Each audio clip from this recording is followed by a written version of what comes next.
booking office now. Well, Moran, Mr. Martin seems to have done his work very satisfactorily. I carried out your instructions in a letter, Professor. Now, Moran, let's get our bearings. That wall, I take it, faces Peldon Street. Exactly. Originally the main entrance to the station. And the lift shaft? Yeah, on this side.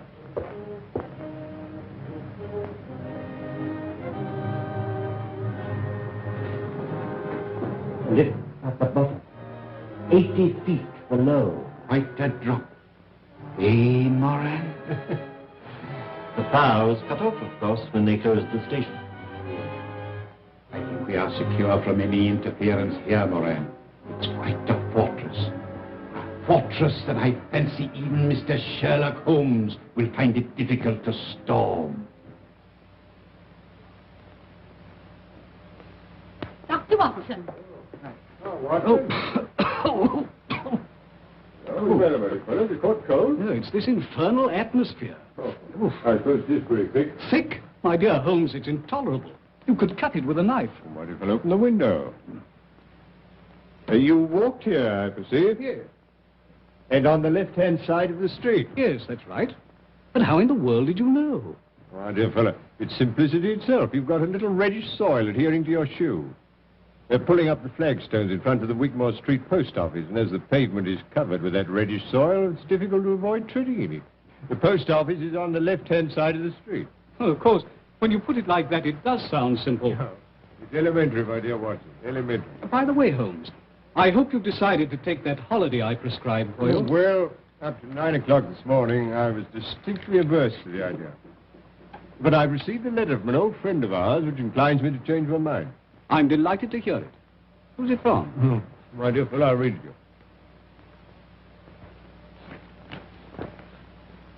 My dear Holmes, I'm sending you and the doctor yet another invitation to visit me here.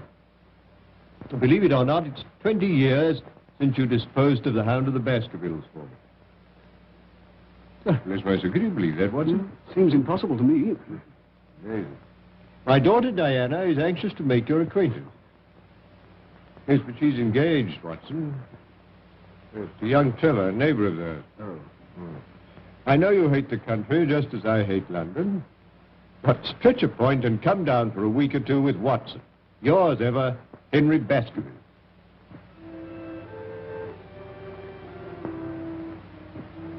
Father's asked Sherlock Holmes to come here for a few days. Why? Has the family hound come to life again? Oh, don't be absurd. Hello, you two youngsters. Oh, Dad, do you really think there's any chance of Mr. Holmes coming here? Well, as you know, I haven't been able to persuade him in the past. For the post, sir? Thank you, Jack. Holmes is a creature of habit. He likes to bury himself in Baker Street and work out his problems with the aid of, I don't know how many ounces of tobacco a day. I must say I'd like to meet him. He sounds a terribly brainy sort of chap. I wonder if he's any good at spotting winners. No. Holmes's hobby is spotting criminals, Jack. I don't think racing's quite in his province. Mr. Lestrade, sir. Ah, good morning, Lestrade. Anything important on hand? Morning, Mr. Holmes. How are you, Doctor? I don't know. You've the air of something unusual having occurred. Well, yes, Mr. Holmes. Well, tell me about it. Look, you find a cigar on the table. Thank you. I'm leaving London. Well, God bless my soul. This is a very sad development, Watson. With Professor Moriarty, that Napoleon of crime, still at large. You and your Professor Moriarty, Mr. Holmes. You seem to see his hand behind every other crime in the calendar. Yard doesn't share your views, I'm afraid. They think it's all moonshine. Well, moonshine's a brighter thing than fog, Lestrade. However, tell me where you're going. Exeter. Exeter? Oh. Promoted Chief Inspector. Reorganizing the traffic, I presume. No. Barchester races. Half the West Country turn up. And they make Exeter their headquarters. I see. Well, good luck, Lestrade. If your talent for organization is equal to your flair for detection, Barchester races should be something of a sensation. Thank you, sir. In case it's any use to you, the Chief Constable, Colonel Ross, gave me something good for the Barchester Cup. Oh, what is it? His own horse. Silver Blaze. Well, there you are, Watson. Make a note of that. As a matter of fact, the doctor and I are going down to the West Country to stay with Sir Henry Baskerville, so we may possibly see you. I hope so, Mr. Holmes. If you do feel like having a fatter doctor, don't forget Silver Blaze. Watson, put a bit on for me. What?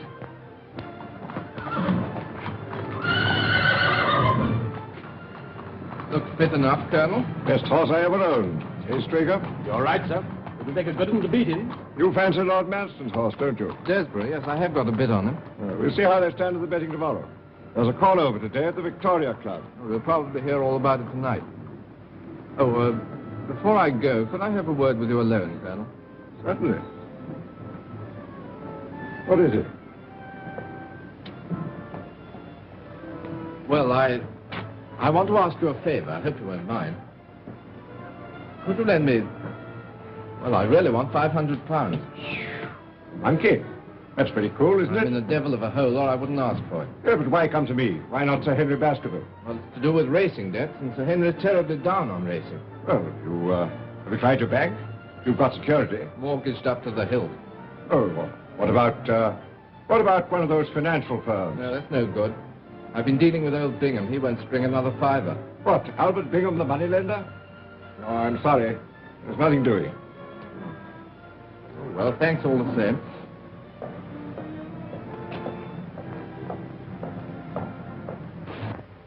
Got those instructions, Barton? Sure. I'm expecting a visitor in a few minutes. You'd better stand by with Prince till he goes. Very good, Professor. Eh? Bring him in.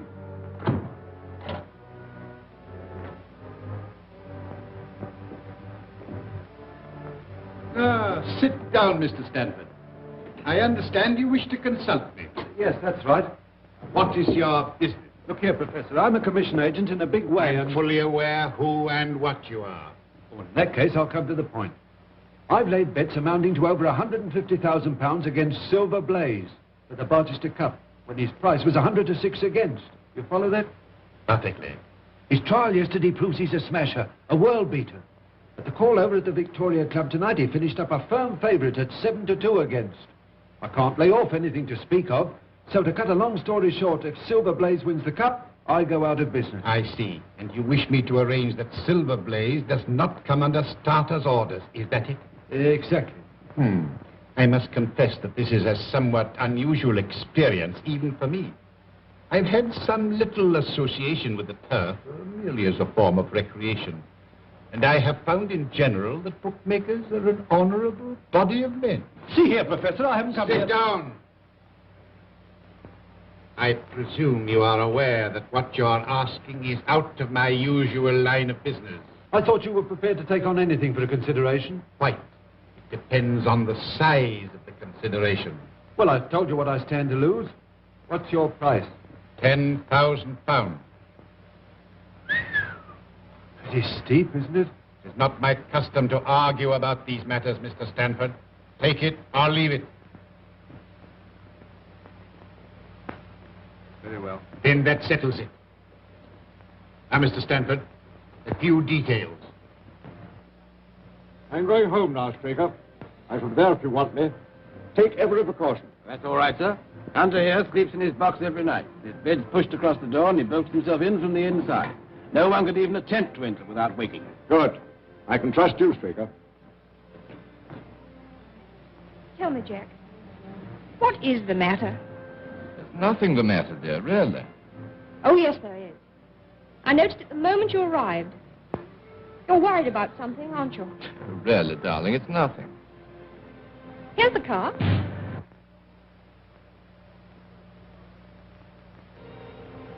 Well, here we are, Watson. Come along.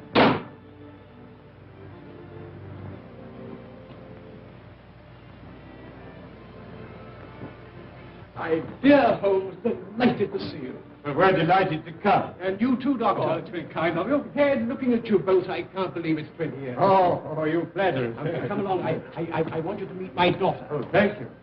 Delighted. Diana, this is Mr. Holmes, Dr. Watson, Mr. Trevor. Now, how about a whiskey and soda after your journey? Oh, thank you. I'm sure that's what Dr. Watson would prescribe. Well, if I did, you'd automatically refuse to take it. He grows more obstinate with the years, Baskervilles. That's the way with most of us. Well, make yourselves comfortable. Oh, thank you. Well, now, Baskerville, tell me something about yourselves. Oh, no, Holmes. That won't do. You've got to do that. Paul's been promising us all a treat, Mr. Holmes. We shall see you in action. Yes, with Sir Henry as the victim. I mean that we should see Mr. Holmes do his stuff. His stuff? It's a modern expression, Watson, signifying to display one's talents. That's right. I want Mr. Holmes to tell us what Father's been doing for the last 20 years, just by looking at him. You evidently have great faith in my abilities, Miss Baskerville. But I'm afraid there's very little data. I merely observed that since we last met, your father has taken to billiards, that he's recently played 100 up with Mr. Trevor. Absolutely correct, Holmes, but how... Oh, my dear fellow, it's simplicity itself. I observed that both you and Mr. Trevor have traces of blue chalk between the forefinger and thumb of your left hand, which you put there, obviously, to steady the cue. Amazing, Holmes. Oh, it's elementary, my dear Watson, elementary. There. I hope that satisfies you, Diana. Well, I expect you'd like to see your room. I'll show you, Mr. Holmes. You'll stay and dine, Jack? Thanks. If you'll take me as I am and don't mind my rushing off immediately afterward, I've got to ride over the moor to King's Pyland. I'm trying to get Straker to persuade Colonel Ross to buy one of my ponies. Oh, that's all right, my boy. Come along.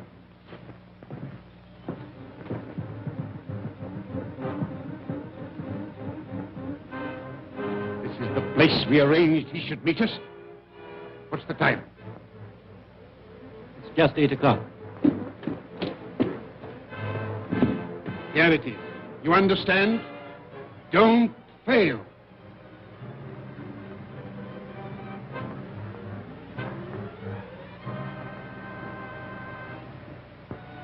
How's that curry coming along, Lizzie?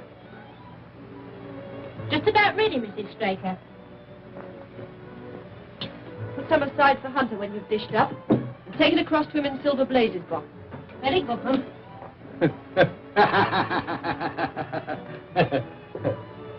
Everything all right, Hunter? Yes, thank you, sir. I do hope Mr. Straker isn't late. Especially asked for curry. Oh, he shouldn't be long now, ma'am. Dinner's ready, Jim.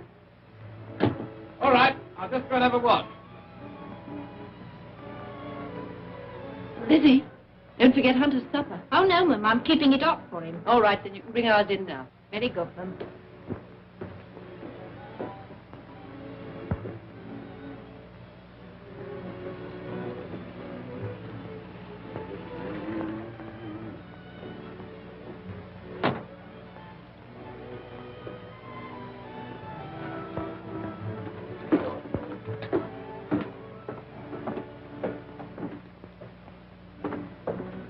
Here?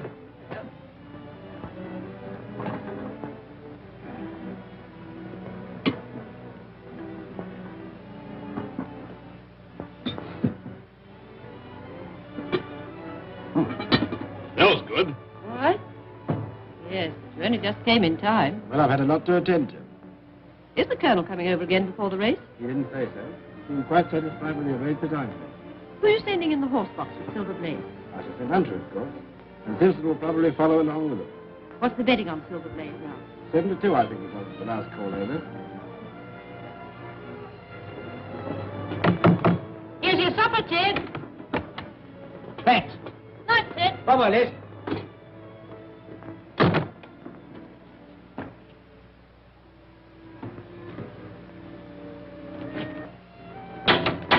Anybody about? Oh, it's you, Mr. Trevor. Straker at home? Yes, sir.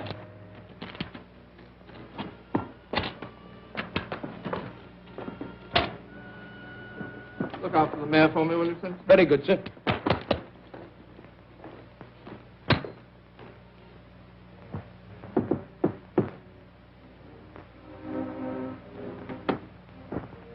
Ah, Mr. Trevor. Hope I'm not butting in. Not a bit. Come in. Just called round to have a chat about that pony. Well, sit down. Have a drink? No, please. Whiskey? Yes, thanks.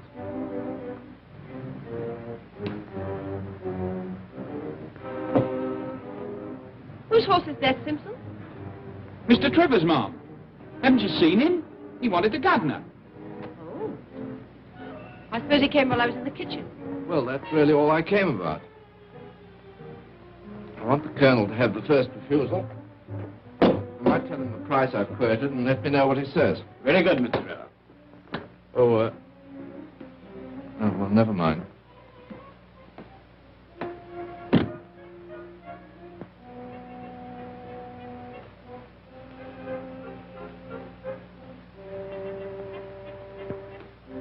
Mary.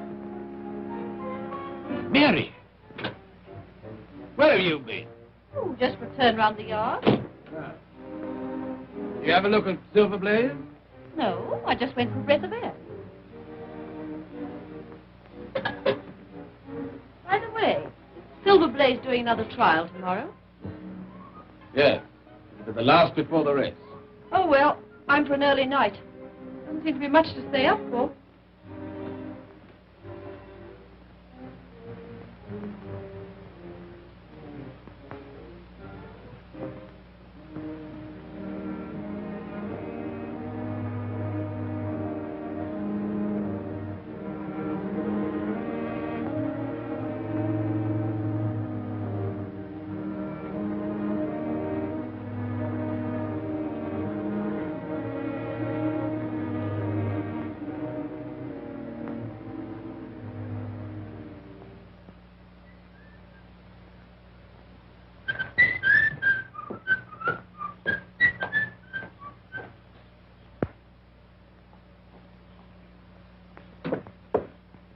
Here, Ted, wake up.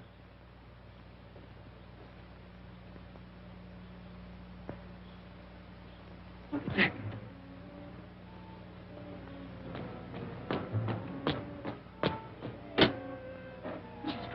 Where's the governor? Why, isn't he in the yard? What's up? Is anything wrong with Silver Blaze? He's gone. Gone? Yes. And Hunter's dead.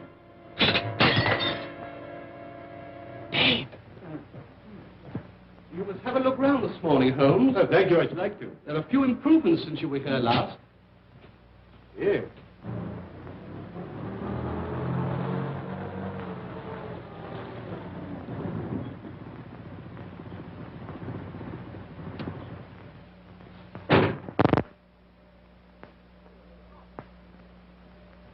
Hello, Ross.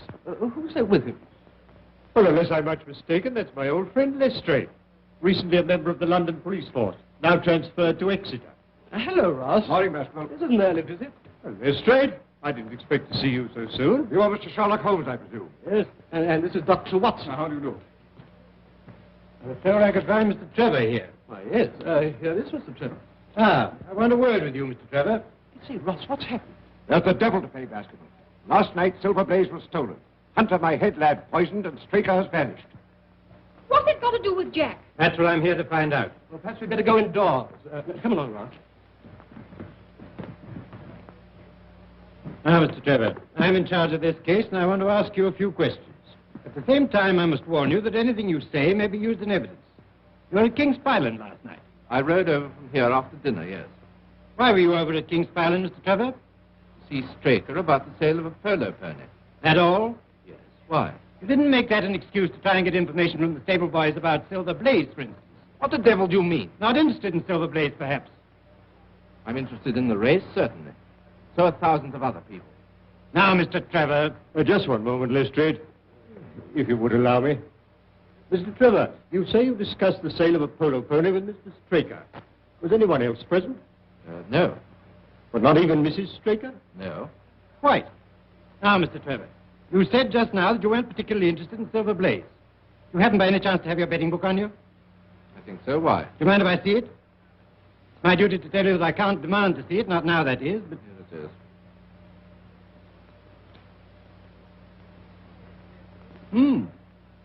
I see you backed Desborough, the second favourite for the Barchester Cup, to win you £5,000, Mr. Trevor. 5,000?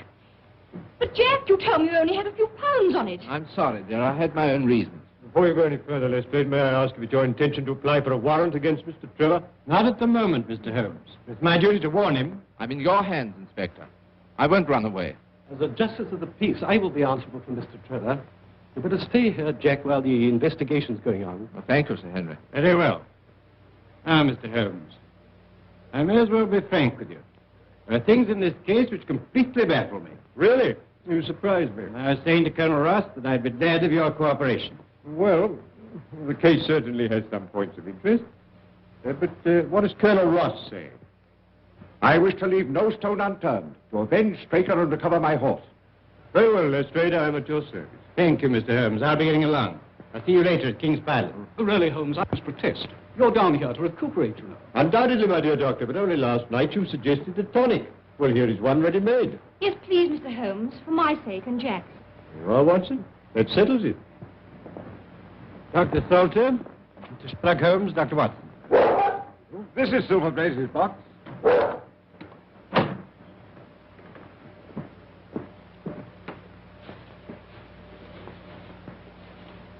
So what, in your opinion, was the cause of death, Doctor? An overdose of powdered opium. In that case, he would have died in his sleep. That is so. The remains of the lad's supper, I presume? Yes, curried mutton. Oh, curry? That's significant, Lestrade. I don't know, Mr. Holmes. Any food containing sufficient poison could cause death. Oh, would it really? Really, I hadn't thought of that. Now, look, you must read my little monograph on the whole art of poisoning. Did the people of the house partake of the same dish without any ill effect? Yes, Mr. Holmes. Well, where is the stable boy who discovered the crime? Somewhere outside in the yard. Would you let me see him? Certainly, I'll fetch him.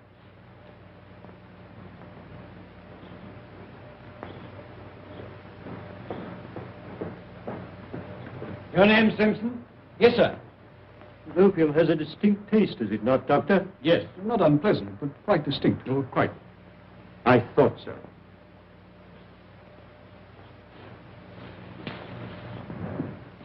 Oh, is this the boy? Yes. Now, my lad, you say that Mr. Trevor dismounted at the gates and asked you to water his horse. Yes, sir. And then? He went towards the cottage, sir. And in doing so, he would, of course, have to pass Silver Blaze's box. Yes, sir. He went along that side. But you didn't actually see him pass the box. No, sir. I had my back to him. Yes. Thank you, that'll do. You can go back to your quarters. Very good, sir. Would you like to question Mrs. Straker, Mr. Holmes? Not at the moment. But by the way, Colonel, there's another training stable. Quite close, I believe. Yes, Capleton. Silas Brown trains Lord Manston's horses there. Lord Manston's Desborough's second favourite. Yes. Ah. Yes, then, with the exception of Baskerville Hall and Trevor's place, your only neighbour would be Silas Brown. Yes. I phoned Brown at once on the discovery of a crime. Ah, he knows nothing. Oh. Oh, and there's nothing to connect Mr. Trevor with the Capleton stable. Nothing. Ah. Oh, by the way, Colonel, have you an old shoe of Silver Blaze? Yes, here.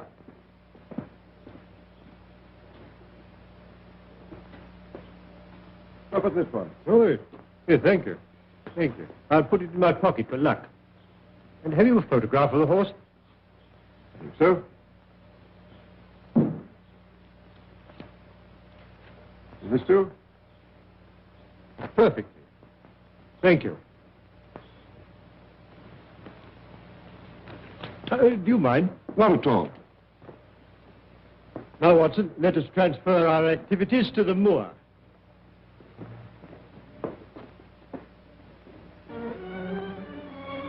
That building on the skyline, I presume, is Capleton. Yes.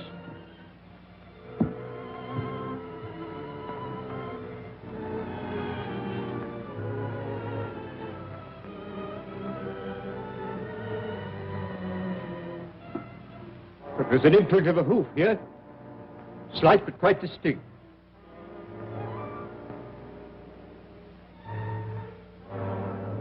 An exact fit.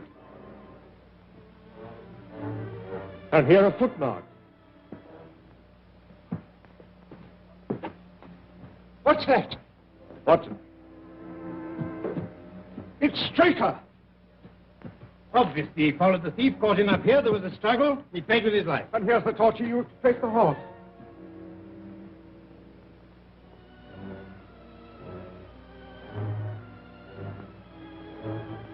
This is a very singular knife. Surely this is something in your line, Watson. Yes. It's what we call a cataract knife. Yeah. As I thought. Devised for very delicate work. It's a curious weapon for defense. Lestrade? The best you could lay hands on at the moment, I suppose. Yes. Yes, very possible. No trace of blood, I perceive.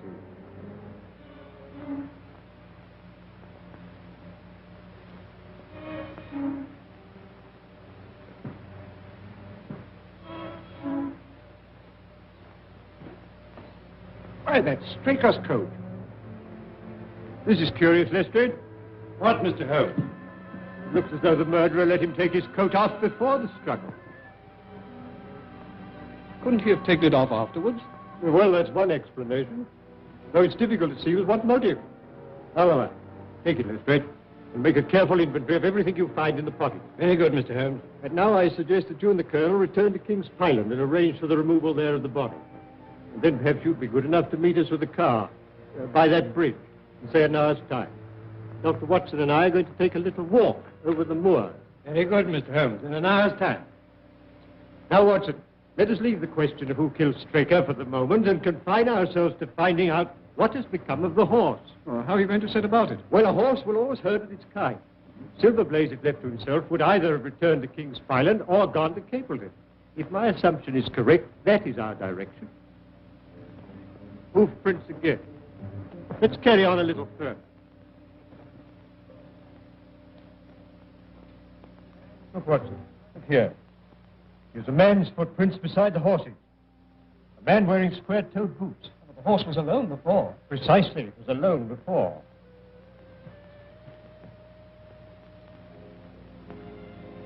And here we are. Here's the same footprints. This time they're coming from Capleton. Yes, let's follow the trail. Looks in the pink, doesn't it? Yes, ready for anything. Aren't you desperate? Let's see. What is in the betting today? 5-1, second favourite.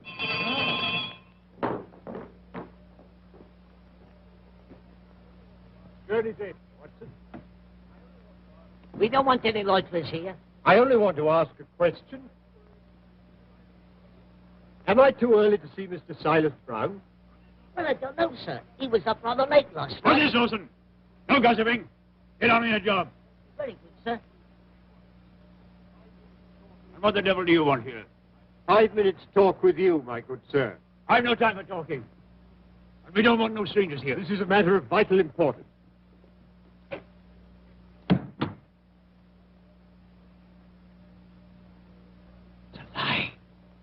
Bye. Very well. Shall we talk it over here or inside? All right. Come on. I shan't keep you more than a few minutes, Watson. That's all right, Holmes. Now, Mr. Brown, I'm at your service.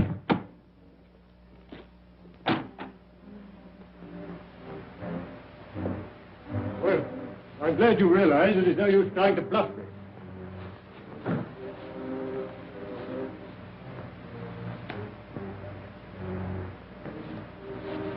Yes, that's quite a clever bit of faking, Brown.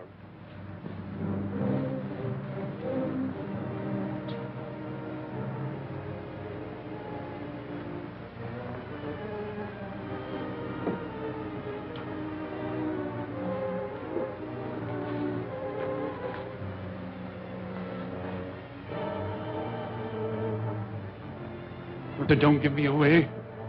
I'll return the horse. Very well. But providing you do as I tell you.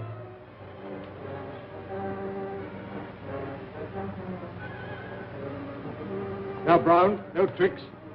You understand? I understand, sir. Your instructions shall be carried out faithfully. Very well. So guard him night and day. And engage a special detective escort when you take him to Barchester. I will do everything you say, sir. The horse shall be there. Very well. But remember... You may trust me, sir. Yes. Yes, I think I can.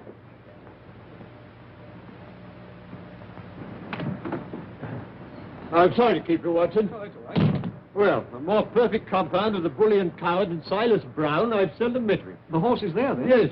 Well, he tried to bluff it out. But I described to him so exactly what his actions had been last night that he's convinced I was watching him. Well, what actually happened, Holmes? I'll tell you. Now I must go and collect Mr. Holmes and Dr. Watson. I must say I haven't much hope of their having found the horse. I'll be here when you come back.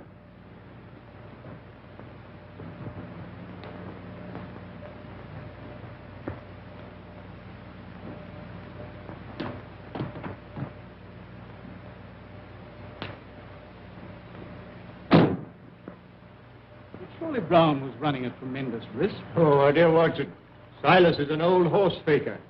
He left nothing to chance. You actually saw the horse? Yes. Well, I must say this for Silas. He certainly made a good job of it. Aren't you afraid to leave it with him? My dear fellow, he'll guard it as the apple of his eye. He knows that his only hope of mercy is to produce it safe. Horse stealing is a serious crime. Now, Colonel Ross doesn't impress me as a man who'd be likely to show much mercy in any case. Well, the matter doesn't rest with Colonel Ross. I follow my own methods and tell as much or as little as I choose. I don't know whether you've observed it, Watson, but the Colonel's manner to me has been somewhat rude. I'm inclined to keep him in suspense. Say nothing about the horse. Of course not, Holmes, without your permission. Good old Watson. Ah, here's Lestrade with the car.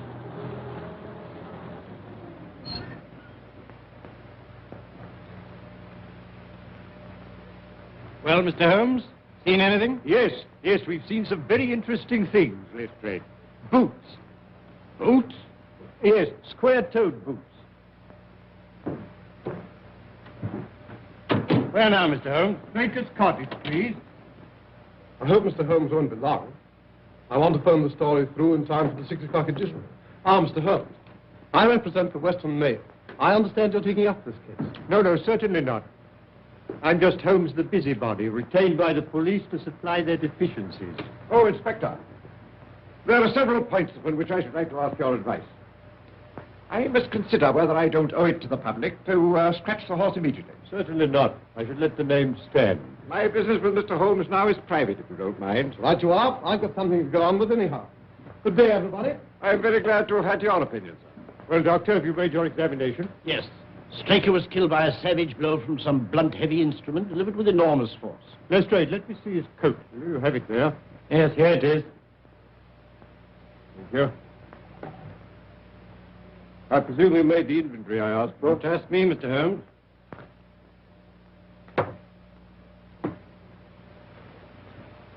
Letter in envelope.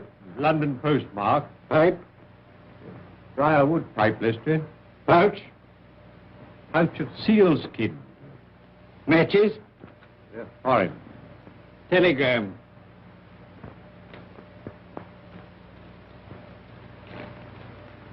Handed in at Coombe Tracy.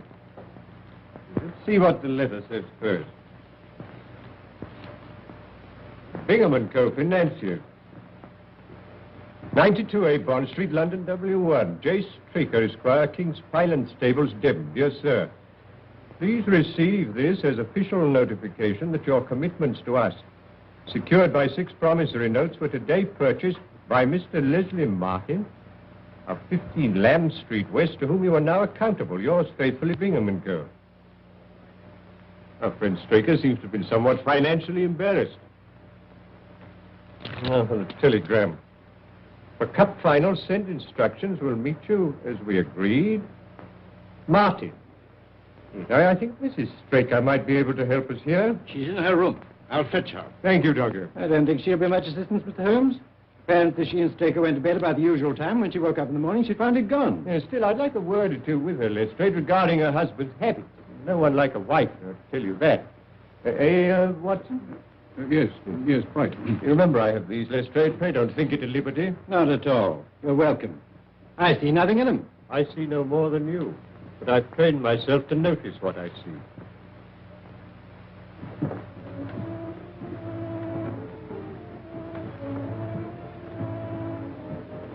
Oh, Mr. Lestrade, have you discovered anything? No, Mrs. Straker. But Mr. Holmes has come over to help us. We shall do all that's possible.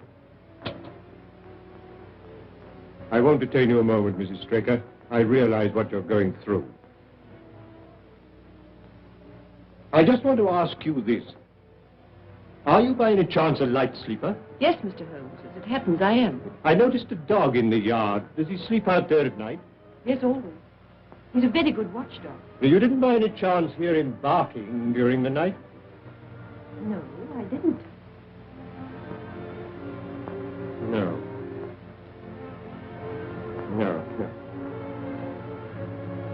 Just one other thing. Was your husband interested in football? Oh, no. Racing was the only thing that interested him. And there's just one further question, Mrs. Straker. You had curry for supper last night. Did you mention that to anyone outside the house? Why, no. No, thank you, Mrs. Straker. I don't think I need intrude upon your time and patience any longer. Thank you, Mr. Holmes. Colonel, you have a few sheep in the paddock. Have you had anything wrong with them of late? No, I don't think so. Oh, Now you mention it. I believe that one of my stable lads did report that 3 of the sheep had gone lame. Ah. Why do you ask? Well, just a long shot, Colonel. A very long shot. Lestrade, let me recommend to your attention this singular epidemic among the sheep. You consider it important, Mr. Holmes? Oh, yes, yes, exceedingly so. Is there any other point to which you want to draw my attention? Well, to the curious incident of the dog in the night time. Dog was perfectly quiet in the night. Curious incident. Oh. Well, I'm going to Baskerville Hall. Will you be following? Yes, yes, very possibly, Lestrade.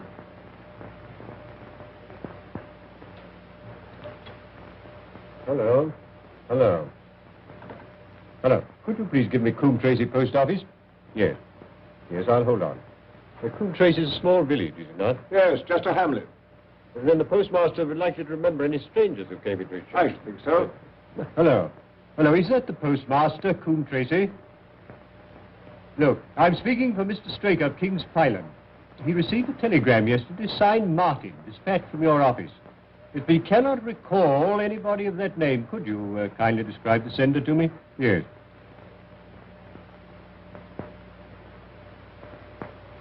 Oh, there were 2 of them. Oh. Yeah, I see. Thank you. Thank you. I'm very much obliged to you. You think the telegram's important? Very much so, Watson. Well, au revoir, Colonel. We've had a charming little breath of your beautiful Dartmoor air. Then you despair of arresting the murderer of James Straker. Well, there are certainly grave difficulties in the way, but I've every hope that your horse will start, and I beg you'll have your jockey in readiness. And you've nothing definite to tell me? When we meet at the races, Colonel.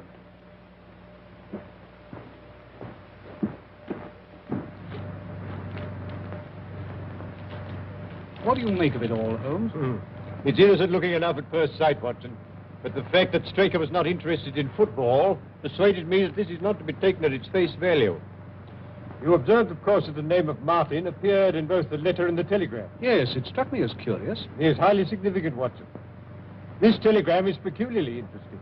You mean it's in code? Yes, and a very elementary one. By simply crossing out each alternate word, the message assumes an entirely different meaning. Instead of a request, it becomes a peremptory order. For final instructions, meet as agreed. Martin. What did the postmaster at Coombe Tracy tell you? He described the senders. 2 strangers. Unquestionably Moriarty and Moran. Watson, the professor, is behind all this. You mean he's responsible for the deaths of Hunter and Straker? Of Hunter, yes. Of Straker, no. In fact, I fancy that Straker's death was the most unfortunate thing that could possibly happen from Moriarty's point of view. All through the season, my luck was dead out. I found myself in trouble to the tune of £4,000. I went to Bingham and raised what I could. And as a last plunge, I've backed Desborough to win me 5,000. Make or break. Well, why didn't you come to me, my boy? Well, you're not a betting man, Sir Henry, and I was afraid you wouldn't understand. That's why I kept it dark, even from Diana. And now that loathsome inspector. Oh, come now, it's no use calling him names. In view of these bets, he'd every reason to be suspicious. I don't care. He's a thoroughly nasty person. I disliked him from the first moment I met him. Inspector Lestrade. Any news, Inspector? Yes, very grave news, Sir Henry. We found Straker's body. Body? Do you mean he's... Murdered. On the moor about a mile from King's Pyland. Sherlock Holmes takes up the case. Sherlock Holmes, Moran. Once again, that man is crossing my path. There is not room in the world for both of us. Not for Robert Moriarty and Sherlock Holmes. What's this news mean, Professor? What's gone wrong? What does this man Holmes know? I tell you, if Silver Blaze goes to the post and he's fit... There is a big difference, Mr. Stanford, between a horse going to the post and winning the race. You had my assurance. I am not in the habit of failing my clients. Moran, tell Barton to take Mr. Stanford home, then come straight back. Yes, sir.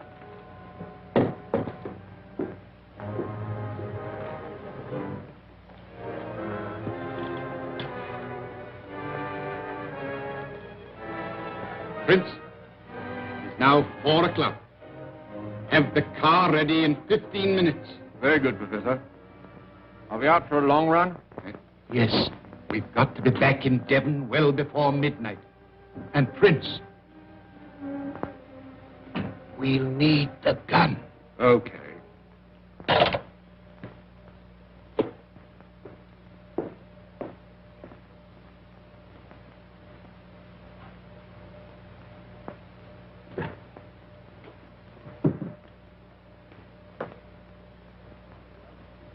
What have you got there, Prince? Oh, you haven't seen this little gadget before, have you? No. You hadn't joined us when it was last used. Let's have a look. It's a magazine air gun, absolutely silent and immensely powerful. Made specially for the Professor by a well-known foreign gunsmith. Seems you're going to use it again. Oh, there you are, Barton. I want you to take Mr. Stanford home. Yes, we're in deeper waters than you think, Lestrade, but we must take the case one step at a time. Now, I've progressed so far, I'm glad to say, as completely to exonerate Mr. Trevor. You've got to convince me, Mr. Holmes. I've every hope of doing so. Now, you will agree that Hunter was murdered in order that the horse could be stolen. Exactly, we all know that. When I examined the remains of Hunter's supper, I remarked on the fact that it consisted of curry. Yes, but I still don't see. Well, perhaps I could help you to see. And one or two other things as well. That was the first link in my chain of reasoning. Hunter was poisoned with powdered opium, and powdered opium is by no means tasteless. Well then, Mr. Holmes, why didn't the boy notice? By no means tasteless when mixed with any ordinary dish. Curry was exactly the medium which would disguise that taste. So, you remember that I asked Mrs. Straker if she told anyone they were having curry for supper that night, and she replied, no. Yes, I remember you putting that question. Well, it's surely too monstrous a coincidence to suppose that Trevor happened to come along with powdered opium on the very night when a dish was served which would disguise its flavor. That is unthinkable, Lestrade. That certainly is a strong point. And there's a further point, even more significant, Lestrade. The silence of the dog. Though someone had been in the stable and fetched out the horse, the dog had not barked enough to arouse Mrs. Straker, who was a light sleeper. And obviously, the visitor was some member of the household. But then what do you make of it, Holmes? One thing for certain. Trevor becomes eliminated from the case. Well, I confess, Mr. Holmes, in view of what you say, I don't know what move to make. Make no move at the moment, except to assure Mr. Trevor that all suspicions of him were unfounded. You know, we're old friends, Lestrade. I should hate to see you make such an ass of yourself as wrongfully to arrest the future son-in-law of Sir Henry Baskervilles. I appreciate that. I'll speak to Mr. Trevor. Was that taking my name in vain? Ah, Mr. Trevor, I just had a little chat with Mr. Holmes. I'm glad to say that he sees eye to eye with me. You quite understand that at the commencement of this case, it was my duty to follow up any clue, however slight. I don't mind telling you now that I never seriously suspected you. Well, he can't say fairer than that, can he? Well, I'm very glad you feel that way about it, Inspector. Yes, I still don't see how it helps us. Who did put the opium into the curry? Who did steal the horse and kill Hunter and Straker? My dear Lestrade, it's a capital mistake to theorize before you have all the evidence. It biases the judgment. Then you're not going to tell us anything, Mr. Holmes? Well, not at the moment, Miss Baskerville. There's one other link in the chain to be tested, and to do that, I'm afraid we must return to London tonight. Tonight? Yes, Dr. Watson and I are sorry to have to run away like this. Well, there's nothing before the midnight train from Exeter. Dinner will be ready in a few moments. You've heaps of time to dine here in comfort before you go. Well, thank you. I shall be delighted. I hope you'll stay and dine too, Inspector. Oh, thank you, sir.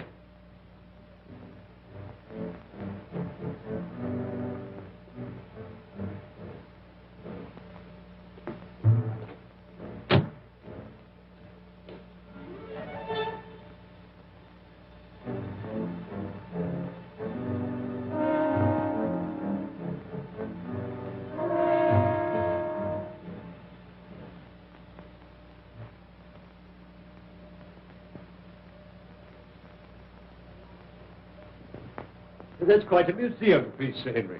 Well, we've had it a long time. Well, it's nearly 11, Holmes, and if we're to catch that midnight train from Exeter, I'll order the car. Don't bother, Sir Henry. I'll take Mr. Holmes and the doctor in mine. Well, thank you, Lestrade. Yes, it's a pity you've got to leave us, Holmes, and I'm sorry you can't tell us any more. You're leaving 3 very puzzled people. Well, I hope to solve the puzzle for you all on Cup Day, in Colonel Ross's box.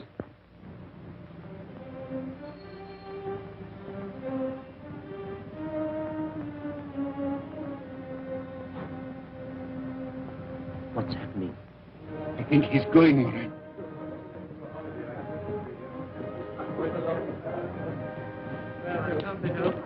Au revoir, Holmes. Safe journey. Thank you so much. Goodbye.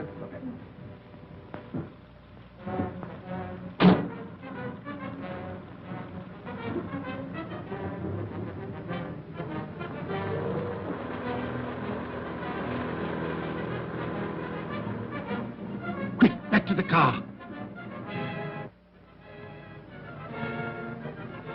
Follow that car. When you get clear of the house, overtake her.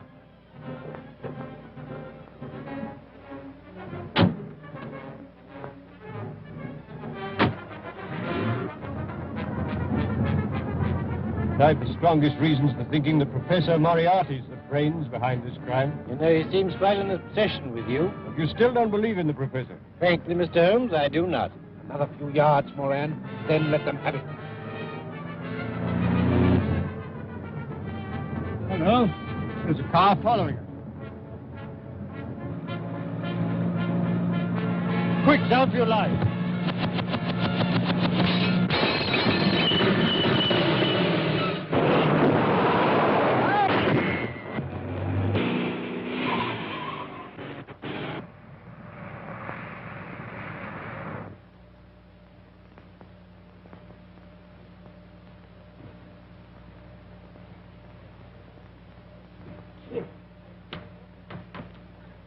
What, are you hurt, Watson?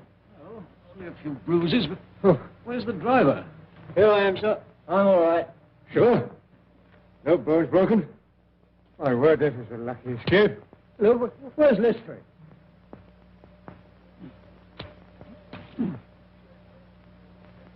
Watson, have you seen Lestrade? Lestrade!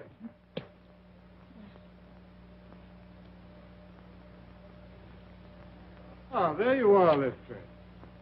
Well, do you believe in Professor Moriarty now?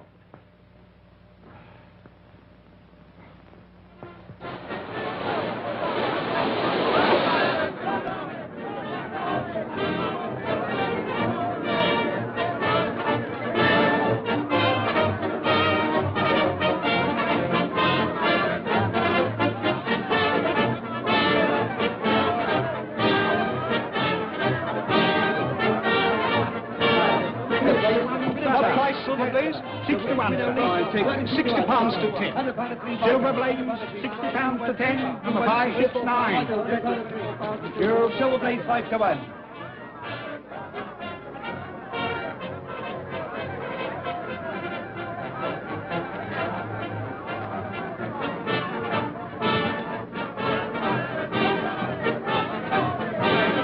May I borrow your glasses, Mr. Holmes? Thank you. You doing anything for the street out here? Well, they tell me sunstroke has a good chance. Oh, Mr. Holmes, you've assured me that my horse will go to the post. But we are still waiting to know who killed Straker and Hunter. I promised you should know everything today, Colonel, and you shall. Oh, Watson, you've been having a little flutter, I see. What?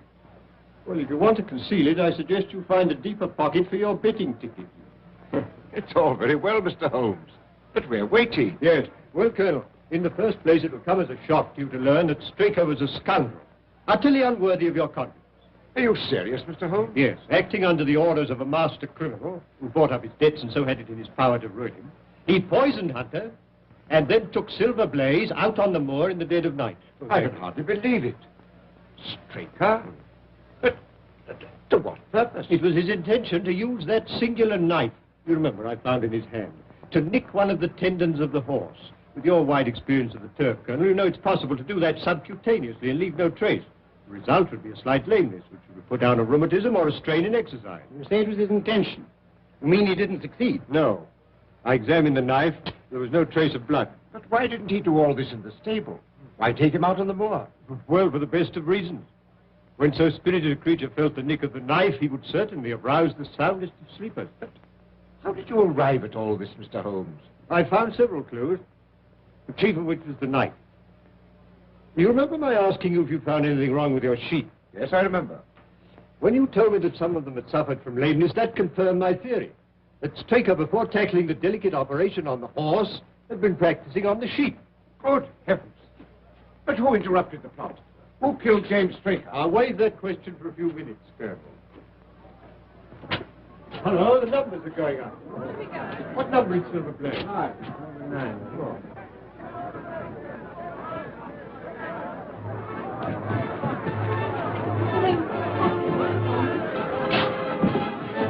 Two, 3, 4, 5,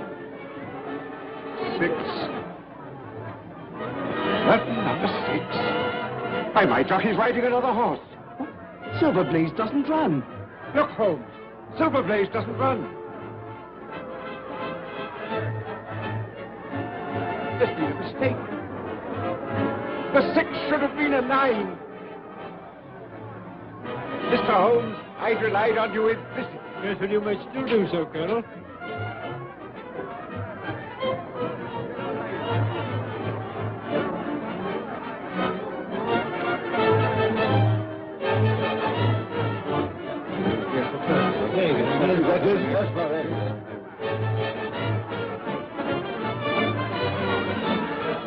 That's my horse. Yes, and that's the murderer of James Strait. What? It was a kick from Silver Blaze that killed your trainer.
A bullet has penetrated the shoulder and lodged near the lung. But we heard nothing. You wouldn't. It was fired from an air gun. Noiseless and of tremendous power. How could it possibly be concealed in the crowd? In the interior of a specially designed kinematograph camera. Good heavens. But how on earth did you know? I observed through the glasses a group of cameramen lined up near the winning post. I fancied I knew one of them. Mr. Holmes, what does this all mean? It means, Colonel, that you've been cheated of your race by the most cunning and dangerous criminal in London. Is there nothing can be done? Lestrade, who's the most likely man to give me some information on the betting for the cup? Difficult to say. Old Sam Silver's a member of the Victoria Club and a good friend of mine. Where can we find him? It's 100 to 1. He's in the Champagne bar at this moment. I'll stay here with Merton, if you don't mind. There's no question about it. Stanford had laid over £100,000 against Silverblaze and got left with it. Point him out to me. There he is, Mr. Holmes, in the dark suit and the bowler. Thank you, Mr. Silver. Watson, I want you to take particular note of that man. Not a word, Sam. Trust me. Excuse me, Mr. Holmes. You can rely on me to look after this. Yes, but I think you need a little unofficial help. Just to supplement your usual happy mixture of cunning and audacity. Is there anything I can do? Yes, my dear Watson. A job that involves tenacity of purpose, of which, my dear fellow, you've given me so many proofs. Look, I want you to remain here and never lose sight of Stanford. Lestrade and I will drive straight back to Baskervilles. Yes? Lestrade, will you give instructions for your car to be at Dr. Watson's disposal? Certainly, Mr. Holmes. And you might tell your chauffeur to get into Mutton. As soon as Stanford leaves, follow him. When he arrives at his destination, send the car back to Baker Street. Then go to the nearest phone box and tell me where you are and wait for me. Is that clear? Perfect.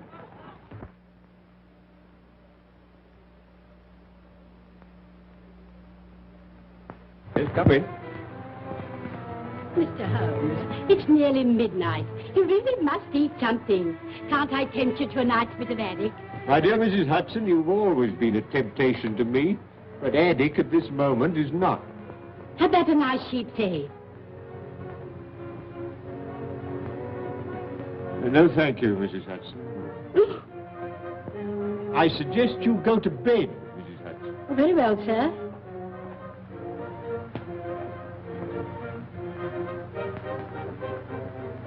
Still your move, Lestrade.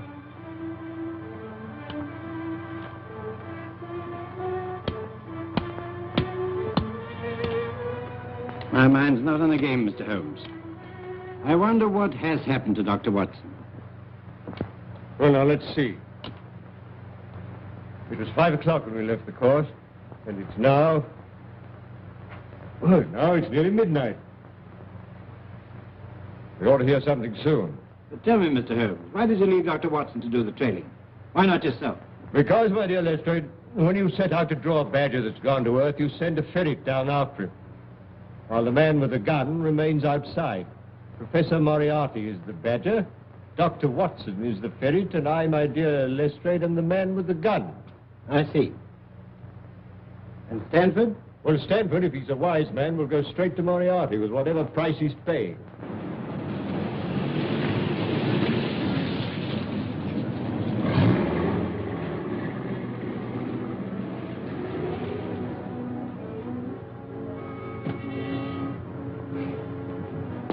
When you finish with the professor, you'll be taken back to where we picked you up. You got the necessary on you, I suppose? Yes, of course. Okay.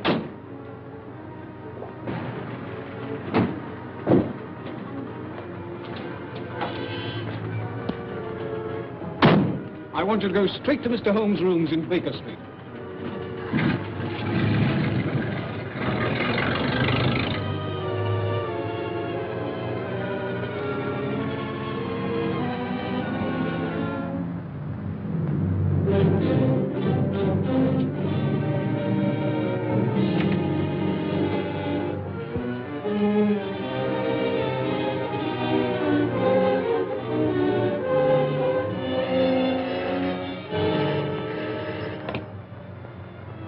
Yes.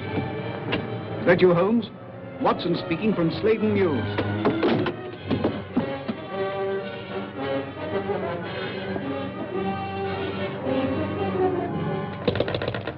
Watson! Quick, Lestrade, there's something wrong. They've got Watson. Inspector Lestrade chauffeur, sir. Good. Drive us the way you've dropped Dr. Watson. Right.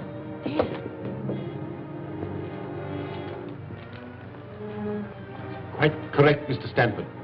I must say this case has proved more intricate than I anticipated.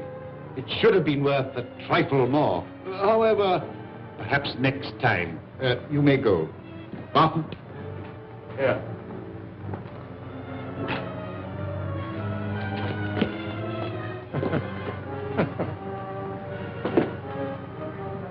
Next to Mr. Holmes himself, I don't know anyone who'd be more welcome.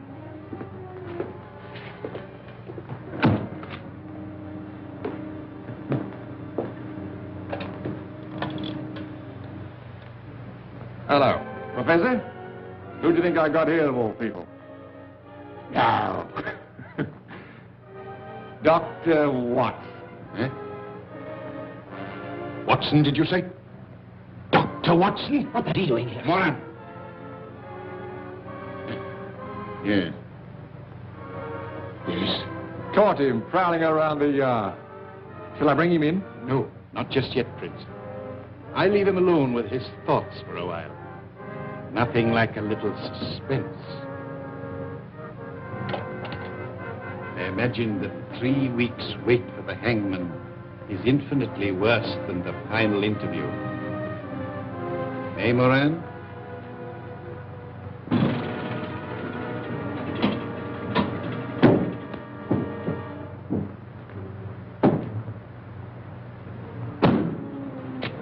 You wait here. Come, Lestrade. This is the Mews.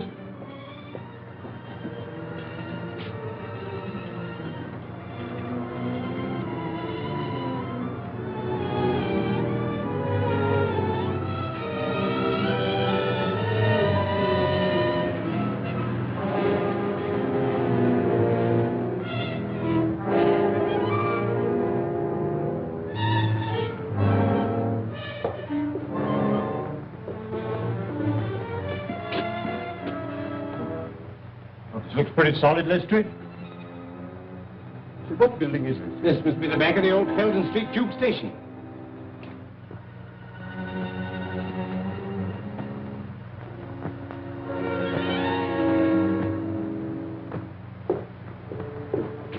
What are you going to do, Mr. Holmes? Drive straight to Scotland Yard. And then? The headquarters of the London Transport. Now, Moran, I think we'll interview the doctor. that you, Prince? Bring in Dr. Watson. Right now.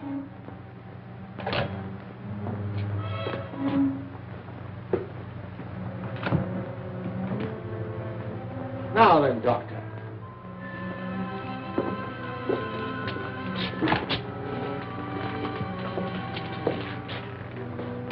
This should be most amusing, Moran. Ah, come in, Doctor. I have had the pleasure of several interviews with Mr. Holmes, but never before with his talented friend and colleague. Won't you sit down?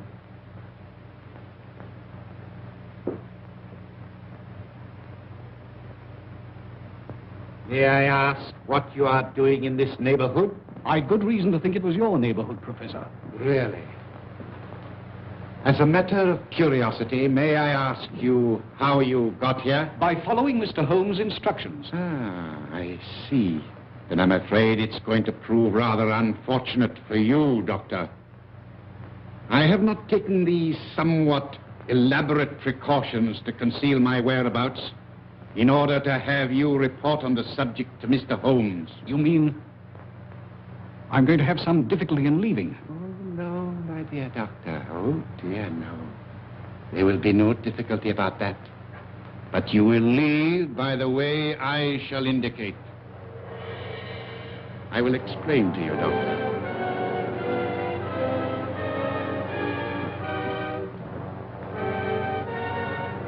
You are now in what was the Peldon Street Tube Station. Behind that panel is the lift shaft. It's a sheer drop of 80 feet. If you have any last message to send to Mr. Holmes, I will see that it is delivered. Sherlock Holmes will call a reckoning with you, Moriarty, without any reminder from me. So that is your last word.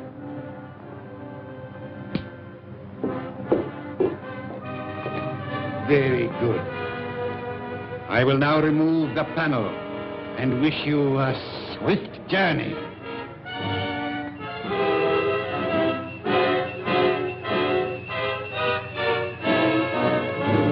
Don't move, any of you. Huh? Holmes! Except you, my dear Watson, who I'm sure will be more comfortable with us. You must excuse me for trespassing on your private property. I've had the lift put in order again. You clever... No compliments, please. I arrest you, Robert Moriarty. On what charge? For being concerned in the murder of the stable boy Edward Hunter, and for an attempt on the life of Mr. Sherlock Holmes, Dr. Watson, and... That'll do to go on with, Lestrade. When the professor has answered to those charges, there will doubtless be a number of others to occupy his attention. Listen, Holmes.